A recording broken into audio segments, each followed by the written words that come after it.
मामूली ये होता है कि पहले कार्यकर्ता बोलता है फिर नेता बोलता है, बट हमारे नेता पहले बोले हैं। डॉक्टर विनय आर्य जी हमारे समाज के नेता हैं, मैं कार्यकर्ता हूँ। प्रोटोकॉल टूट गया है, लेकिन फिर भी अभी जैसी व्यवस्था है उसी के अकॉर्डिंग हम बात करेंगे। औपचारिकता में समय खराब नहीं करूंगा। सब लोगों का परिचय लगभग 50 मिनट में परिचय हमारा सम्मान हुआ है, तो उसको ध्यान में रखते हुए जैसे डॉक्टर विनय आर्य जी ने बात की कि आयुर्वेद आपको स्वस्थ सिखाता है। थोड़ी देर आपस में चर्चा ना करेंगे तो ज्यादा अच्छा रहेगा। टी शर्ट बहुत अच्छी है आपकी, really appreciate your T shirt. और फोन को भी थोड़ा सा दूर रख देंगे तो ज्यादा अच्छा होगा। कोई अर्जेंट कॉल नहीं आएगा तो आएगा भी तब कुछ कर नहीं पाएंगे, निश्चित होकर बैठिए। जैसे डॉक्टर विनय आर्य जी ने कहा कि आयुर्वेद हमें स्वस्थ रहने की विद्या सिखाता है, तो बीमार कौन होना चाहता है? कोई नहीं होना चाहता, पक्का? तो बीमार नहीं होना चाहता, तो उसके लिए भी डॉक्टर विनय आर्य जी ने कहा कि योग एक ऐसी विद्या है जो हमें बीमार नहीं होने देती। और अनफॉर्चुनेटली यदि बीमार हो जाए तो आयुर्वेद हमारी मदद करता है। तो हम पहले वाले पक्ष में बात करेंगे कि हम बीमार ही ना हो। सुखी कौन कौन रहना चाहता है? अभी पक्का? ये इतने वालों को मैं कैसा सुखी मानूं? आधा ये वाला पूरा। अभी देखो, एक बात यहाँ पे बहुत बार बार हो रही थी, रस की बात हो रही थी, रसोई की बात हो रही थी। डॉक्टर विनय जी ने बड़ा अच्छे से समझाया, रसों के विषय में समझाया। तब मुझे भूख लग गई थी बहुत अच्छे से। मैंने भी भूख को कंट्रोल किया, लेकिन मैंने फिर से उस बात को रिपीट कर दिया कि रसोई, रस बनता है, आहार, भोजन। तो भूख बहुत लगी है, लेकिन उस भूख से पहले मैं आप लोगों को कुछ योग की बातें हम बताएंगे, क्योंकि मैं बेसिकली योग एक्सपर्ट हूँ। योग मेरा विषय रहा, योग का छात्र हूँ और योग का ही अध्यापक हूँ। कौन सी ऐसी चीज की जा सकती है कि जिससे आप बीमार ना हो? अच्छा, मन को कौन कंट्रोल करना चाहता है? अपने मन को, दूसरे के मन को नहीं। अपने मन को कौन कंट्रोल करना चाहता है? तभी चाहते हैं अननेसेसरी जो थॉट आते हैं, अननेसेसरी जो थॉट प्रोसेस चलता रहता है, उसको भी रोकना चाहते होंगे। कंसंट्रेशन भी चाहते होंगे, डेडिकेशन भी चाहते होंगे, पक्का? तो उसी पे बात कर लेते हैं। छोटी बात करेंगे, लेकिन मैं सोच रहा हूँ कि जो मैं बात करूँ कुछ न कुछ आप लेकर के यहाँ से जाए। जैसे डॉक्टर साहब ने कहा मन को कंट्रोल करना है तो प्राण को कंट्रोल में करना पड़ेगा। अष्टांग योग का जो चौथा अंग है, यम नियम आसन प्राणायाम। आसन में आप बैठे हैं, स्थिर सुखासन, स्टेबिलिटी विद हैप्पीनेस। शरीर की वो अवस्था जिसमें स्थिर पूर्वक है, स्थिरता है और सुख भी आप उसमें महसूस कर रहे हैं, वो आसन है। तो किसी भी ध्यानात्मक आसन में बैठे, विशेष रूप से जिसमें आपकी कमर गर्दन सीधी हो, the back neck head should be straight and relaxed। तो बैठेगी ऐसे अवस्था, ऐसे बैठे, बहुत बढ़िया। कमर गर्दन सीधी कर ले। 3 बार ओम शब्द का उच्चारण मेरे साथ आप करें, फिर ओम शब्द की महिमा को भी थोड़ा सा बताऊंगा। लंबा गहरा सांस भरे।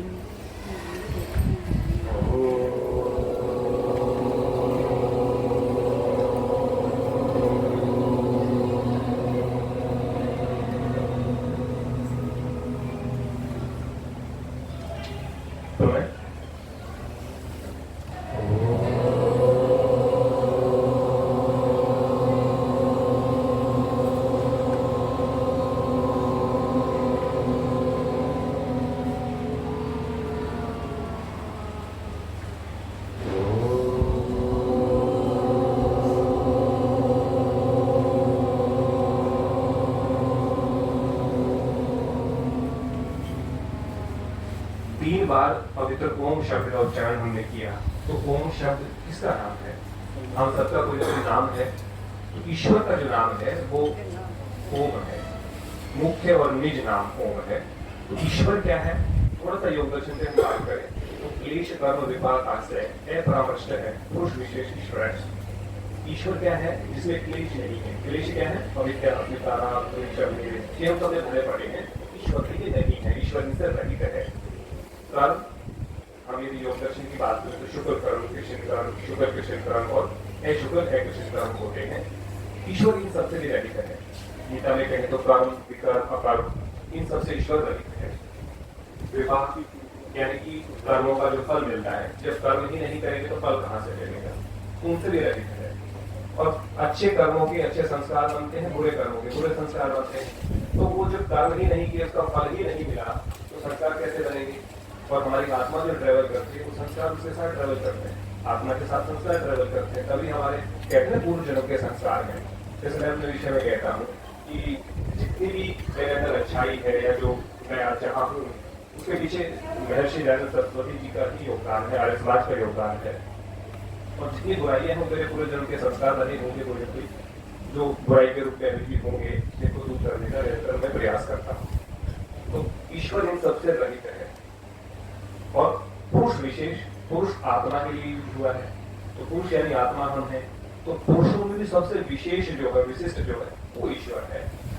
और विशेष बात ये है योग की कि कोई जाति, पंथ, संप्रदाय, मजहब, आयु, लिंग, क्षेत्र, भाषा किसी की बात नहीं करता। जो प्राणायाम करेगा उसको लाभ मिलेगा, कोई भी हो। तो ऐसी विद्या जिसमें कोई भेदभाव है ही नहीं, ना जेंडर का है, ना रंग का है, ना रूप का है, ना पंथ का है, ना संप्रदाय का है, ना जाति का है, किसी तरह का भेदभाव नहीं है। जो करेगा वो पाएगा। ग्रेविटी का प्रिंसिपल आपने सुना है, गुरुत्वाकर्षण सिद्धांत। कोई ऊपर से चीज छोड़ेंगे, भारी होगी तो कहाँ जाएगी। यहाँ से कम आवाज आ रही है, इधर में कुछ काम लिखने का चल रहा है। तो ग्रेविटी का जो प्रिंसिपल है, ऊपर से कोई भी चीज गिराएं, आप गिराएं, मैं गिराऊं, नीचे आएंगे ना। तो ऐसा ही योग का सिद्धांत है, जो करेगा उसी को लाभ मिल जाएगा। इस विषय में जब हमने बात की कि ईश्वर इन कई चीजों से रहित है, उसके बाद तत्व निर्देशन सर्वज्ञ बीजम। निर्दिशय शब्द जो है उसका मतलब है ना जिसके बराबर किसी को ज्ञान है, तो ना इससे ज्यादा किसी को है। तो निर्दिशय को समझने के लिए सातिशय शब्द को समझ सकते हैं। सातिशय का मतलब मेरे जितना ताकतवर भी कोई है और मेरे से ज्यादा ताकतवर भी कोई है, मुझसे मेरे जितना धनवान भी कोई है और मुझसे ज्यादा धनवान भी हो सकता है, मेरे से ज्यादा सुंदर, मेरे जितने सुंदर भी होंगे और मेरे से ज्यादा सुंदर भी होंगे। तो माने सातिशय है कि जिसके बराबर भी हो, जिससे ऊपर भी हो। निर्दिशय का मतलब है ना जिसके बराबर है, ना जिससे कोई ऊपर है। ईश्वर ऐसा है। हम चीजों को कैसे जानते हैं? अनुमान प्रमाण के माध्यम से जानते हैं। या तो प्रत्यक्ष को देखेंगे, या अनुमान हम लगाएंगे, या शब्द प्रमाण होगा, या उपमान प्रमाण होगा। इन चीजों से हम किसी चीज को जानने का प्रयास करते हैं। लेकिन ईश्वर सबको बीज रूप में जानता है, उसको किसी प्रमाण की आवश्यकता नहीं है। इसके बाद कहा स ईश्वर पूर्वेशम अभी गुरु काले नश्यता। तो सभी गुरुओं का गुरु है। मेरे गुरु कोई होंगे, मेरे शिष्य भी होंगे, उनका भी गुरु होगा, सबके गुरु होते हैं, लेकिन वो सबका आदि गुरु है। काल की सीमा में उसको नहीं बांधा जाता। और उसके बाद 27वें सूत्र में कहा तत्सर वाचक प्रणव, उसका बोला जाने वाला नाम, उच्चारित किया जाने वाला नाम वो है जिसकी शक्ति। तो उसका एक थोड़ा सा मैंने बैकग्राउंड दिया। तो अभी प्राणायाम की जो बात मैं कह रहा था कि प्राणायाम क्यों करें। प्राणम श्रेष्ठम प्राणम ज्येष्ठम प्राणम परमोषधम। प्राण ही माता, प्राण ही पिता, प्राण ही बंधु, प्राण ही सखा। आपका रिलेशन जो है वो किसके साथ जुड़ा हुआ है? प्राण के साथ। मान लीजिए इस बॉडी में से प्राण को निकाल दिया जाए तो कोई रिलेशन रहेगा आपका किसी के साथ? कोई उपयोगिता रहेगी? आपके कपड़े, आपका पोजीशन, आपका मोबाइल यूज कर पाएगा? तो प्राण के साथ ही रिलेशन है। प्राण के समाप्त होने पर ही अपने लोग ही उनको जला देते हैं, दफना देते हैं, जैसे जैसे जिनकी विधि है। तो इस प्राण को मजबूत कैसे किया जाए? तो उसके लिए क्या बताया? प्राणायाम। प्राण प्लस आयाम, यानी कि प्राणों को विस्तारित करना, प्राणों को मजबूत करना। उसका सूत्र क्या है? तस्मिन् सति श्वास प्रश्वास गति विच्छेद प्राणायाम। सामान्य श्वास प्रश्वास जो चल रहा है ना, उसकी गति में विच्छेद पैदा कर देना। माने दूसरे शब्दों में कहें तो विशेष रूप से आप श्वास को लेना, विशेष रूप से छोड़ना या होल्ड कर देना ही क्या है? प्राणायाम कहलाता है। तो किसको कौन कौन सा प्राणायाम आता है? कपालभाति किस किसको आता है? कपालभाति तो मुझे लग रहा है यूनिवर्सल है, सबको ही आता होगा, है ना? आता तो सबको है, लेकिन कुछ लोग इसलिए कम कह रहे होंगे कि कहीं करा के ना देख लें। मैं करूंगा पहले, फिर बात नहीं करूंगा, ठीक है? टीचर यही कर रहे हैं, तो हम कह रहे हैं कपालभाति, कमर गर्दन सीधी, कपालभाति। कपाल और भाति यानी कि मस्तिष्क को चमकाने का काम जो करता है, जो फेयर लवली करती है, उसका एडवांस रूप है हमारा। अच्छा, फेयर लवली करती है, ग्लो लेके आती है, ऐसा मानना है कुछ लोगों का, लेकिन कपाल भाती जरूर लेके आता है। कपाल भाती का मतलब है एक्सेल एक्टिव इनहेल। ठीक है, एक्सेल करेंगे,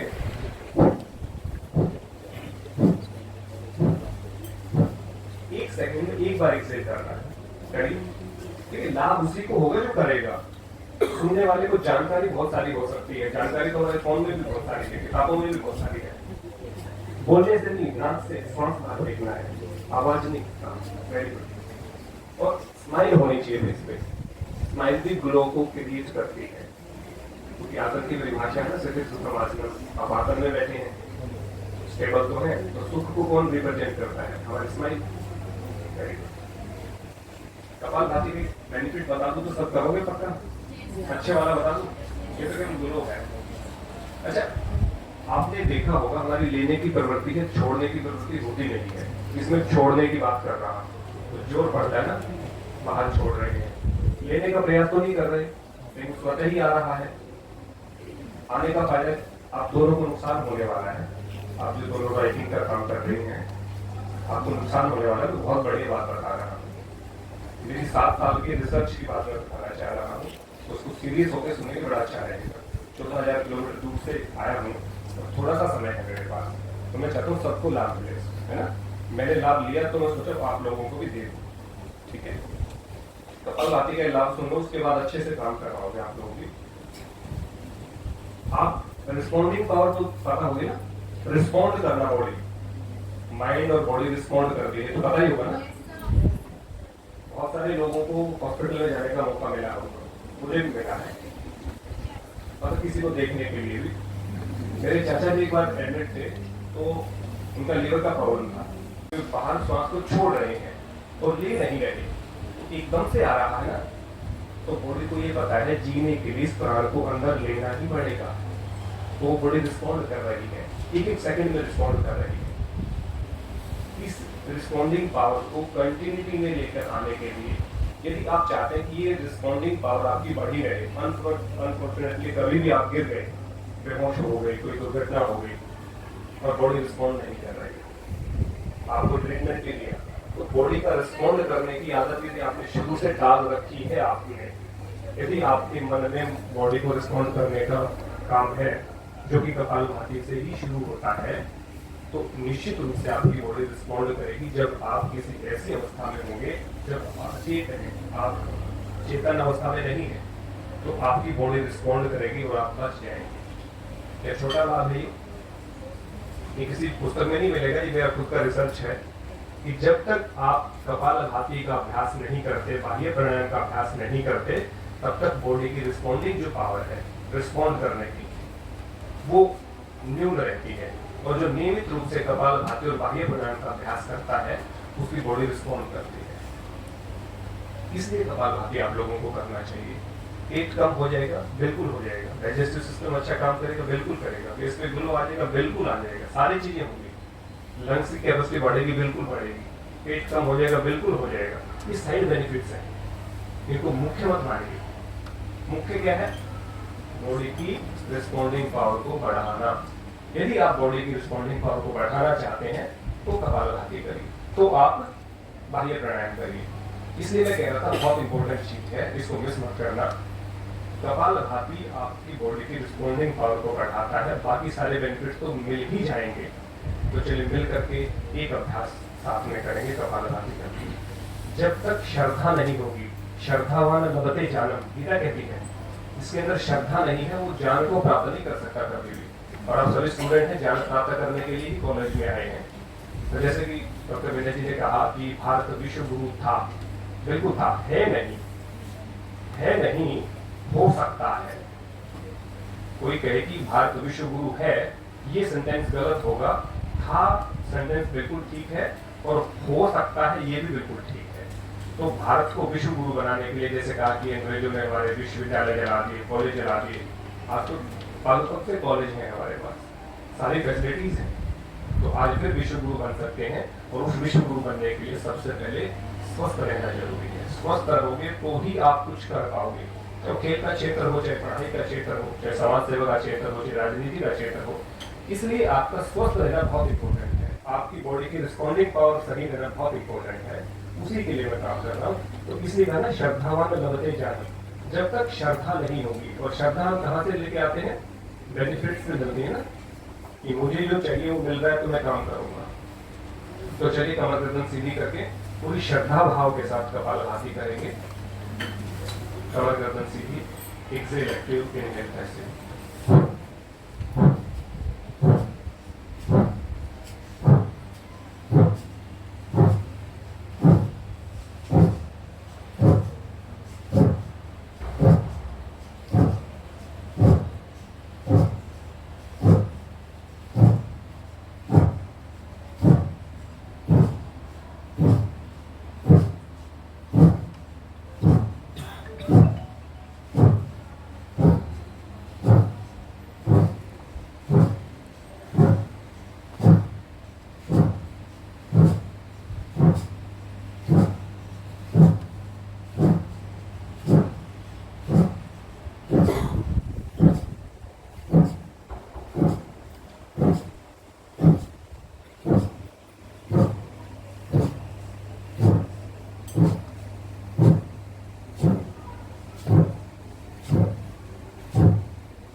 पता चला आपको सारे लोग सही कर रहे थे, तो आपको कपालभाति नियमित रूप से करना है। यदि आप कपालभाति करते हैं, अनुलोम विलोम करते हैं, बाह्य प्राणायाम करते हैं, ये पूरी सीरीज है, मैं पूरी एक्सप्लेन नहीं कर सकता कि मुझे भी समय लिमिटेड मिला है और पहले कार्यक्रम हमारा थोड़ा सा विलंब से चल रहा है। तो कपालभाति आपको करना है। कपालभाति करेंगे तो थॉट प्रोसेस पे कंट्रोल आएगा, माइंड पे कंट्रोल आएगा, सेंस ऑर्गन पे कंट्रोल आएगा। तो जैसा आप चाहते हैं वैसा ही होगा। कहता ना दिमाग दौड़ता रहता है, भागता रहता है, तो वो दिमाग जो भागता रहता है वो कंट्रोल में आ सकता है। कंसंट्रेशन, चलती चीज पे कंट्रोल नहीं हो सकता है, ठहरी चीज पे कंट्रोल होता है। तो कहना चलिए वातम चलम चलम निश्चल होता है। प्राण चलता है तो मन और चित्त भी चंचल रहता है, और यदि प्राण को रोक देते हैं, कंट्रोल कर देते हैं, तो चित्त और मन भी कंट्रोल में आ जाता है। उसको कंट्रोल में इसलिए लेके आना कि आपकी जो फील्ड है, मेडिकल आप सब संस्कृत में आ जाइए, आप सब योग में आ जाइए, लेकिन योग आपके जीवन में होना चाहिए। संस्कृत आपको जो संस्कृत है आपको सभ्य बनाने का काम करती है। आपको पता है कि संस्कृत में कोई गाली नहीं है, हिंदी में कोई गाली नहीं है। जितनी भी संसार में गालियां चल रही हैं वो हिंदी में है ही नहीं, संस्कृत में है ही नहीं। कोई भी गाली आपके विचार में चलती होगी वो है ही नहीं। तो हमारी भाषा, हमारी संस्कृति इतनी शुद्ध पवित्र है, किसी भी ग्रंथ में किसी भी भेदभाव की बात नहीं की गई है। किसी भी केवल ये नहीं कहा कि ज्ञान को केवल अपने आप ही सीमित रखना। हम किस बात को मानते हैं? अयम निजः करोति गणना लघु चेता उदार चरिता नाम वसुध है वो कुटुंब। हम पूरे विश्व को परिवार मानते हैं। अभी हमने कहा संगच्छध्वम संवदध्वम संभो मनांसि जानता देवा भागम यथा पूर्वे संज्ञा करना उपास है। इसमें बहुत बड़ी बात छुपी है। संगत शब्दों की बात है कि हम सब एक दूसरे को साथ लेकर के चले। साथ लेकर के चलने का मतलब है कि जो मुझे चीज पता है मैं दूसरे को बताऊं, उसको साथ लेकर के चलूं। मैं स्वस्थ हूं तो बीमार को साथ लेकर के चलूं ताकि वो भी स्वस्थ हो जाए। मैं धनी हूं तो मैं गरीब को साथ लेकर के चलूं ताकि गरीब भी धनी हो जाए। मैं शिक्षित हूं तो अनपढ़ को साथ लेकर के चलूं ताकि अनपढ़ भी शिक्षित हो जाए। यदि मैं संपन्न हूं तो दूसरे को संपन्न बनाने के लिए साथ लेके चलूं। ये संगत शब्दों है, हाथ पकड़ के चलना संगत शब्दों नहीं है। उसके बाद का संवादत्वम, हम एक दूसरे से बातचीत करते रहना चाहिए। कम्युनिकेशन, बीच में आपस में बात नहीं करनी चाहिए। जो लेक्चर चल रहा हो एक दूसरे से हमें बात कभी बंद नहीं करनी चाहिए, लेकिन लेक्चर चलो जब आपस में बात नहीं करनी चाहिए वो गलत होता है। तो संवादत्वम का मतलब है हमें एक दूसरे से कभी कम्युनिकेशन गैप नहीं होना चाहिए।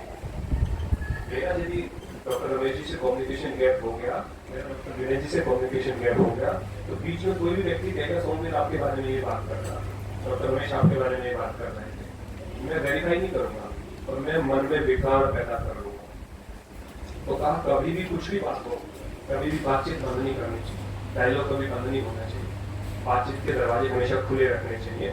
तो संवादों की बात की फिर समूह मनान से जानता, यदि हम एक दूसरे को साथ लेकर के चलेंगे, एक दूसरे के साथ संवाद स्थापित करेंगे, तो हम सबके मन क्या होंगे, एक होंगे।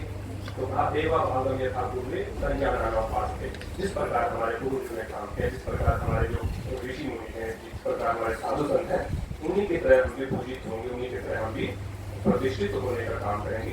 ये संघर्ष की बात है। तो हमारी जितनी भी चीजें हैं, मैं ये कह रहा हूँ, इम्प्लीमेंटेशन बहुत इंपॉर्टेंट है। एक चीज को जानना और दूसरी चीज को मानना, दो बातों में बड़ा फर्क है। मीठा मीठा कहने से मुंह मीठा होता है क्या? उसके लिए क्या करना पड़ेगा? मीठे में क्या खाना पड़ेगा? हलवा। हलवा मेरा तो फेवरेट है, और मैं अपना बनाया हलवा ज्यादा अच्छा मानता हूँ, क्योंकि मैं उसमें वो भी ज्यादा अच्छे से बनाता हूँ। मैं हलवे का एक्सपर्ट हूँ, बेसिकली मैं हलवाई भी हूँ। मुझे 3 चीजें आती हैं, हलवा बनाना आता है, दलिया बनाना आता है और खीर बनानी आती है। कभी कभी मैं बेवकूफ भी बना लेता हूँ, लेकिन वो एक आध बार बनता है। तो हाँ, साइड बाई साइड कभी कभी बना लेता हूँ। अभी मैंने कभी किसी को नहीं बनाया, तो मैं बिल्कुल सारे साफ आते हैं। तो जो हलवे ने बिल्कुल डाइवर्ट कर दिया, क्योंकि शुरुआत में बात करी थी भूख की और रसदाने हुए थे, अब हलवा आ गया। सच में बहुत ज्यादा भूख लग गई है, तो अब तो बात खत्म ही करनी पड़ेगी, क्योंकि है ना, यहाँ से भी आदेश आ गया कि कल तो टाइम खत्म हो गया तुम्हारा। मानता हूँ मैं टाइम ज्यादा ले लिया। बहुत बहुत धन्यवाद आप सब लोगों का।